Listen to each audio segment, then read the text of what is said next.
Hello साथीहरु, तपाईहरु के गर्नुहुँदैछ? यहाँ हेर्नुस् है, म चाहिँ अब फूल रोप्नुको लागि मैले चाहिँ मेरो मलहरु रेडी गरेको छु। अनि यो चाहिँ हो मेरो पत्तर अनि घरमै बनाएको अर्गानिक मलहरु तपाईले लिन सक्नुहुन्छ। अनि यो चाहिँ मेरो बनिएको छ।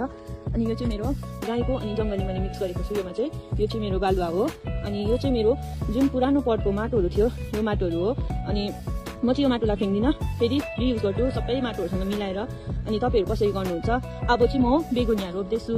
तपाईहरु के रोप्नु हुँदैछ? बेगुनिया चाहिँ रेडी भएको छ। यहाँ तपाईहरुले देख्न सक्नुहुन्छ यसरी उम्रेर आएको छ। अब चाहिँ यो रोप्नु लागेको छु। अब चाहिँ म यो मिलाउँदैछु।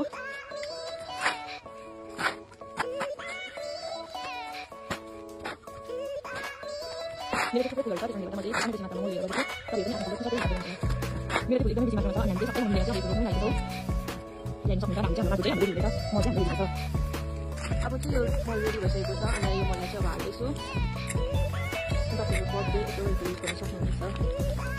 यो मल हाल्दैछु अनि म चाहिँ रोप्दैछु। हेर्नुहोस् है, अब चाहिँ यो बिजन रोप्दैछु। अनि यो बिजनको टुक्रोलाई चाहिँ हामीले रोप्नु हुँदैन, किनकि यसको चाहिँ टुसा पनि मिसाएको छ। तपाईहरु कस्तो पाराले रोप्नुहुन्छ? हामी चाहिँ यसरी रोप्छौँ। अनि यो रोपिसकेको छु। अनि यो फुल चाहिँ सबै रोपिसकेको छ। अब चाहिँ हामी यो फुलमा चाहिँ पानी हाल्छौँ।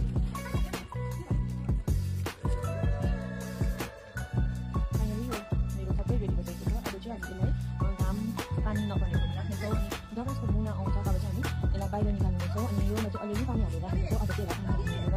अनि अब चाहिँ हामी यो फुललाई फुलेको पनि तपाईहरुलाई देखाउनेछौँ। यो चाहिँ अब हाम्रो रेडी भयो, सबै कुरा हामी यहाँ हालिसकेको छौँ। र पछि चाहिँ यसलाई माटो पनि थप्नुपर्छ।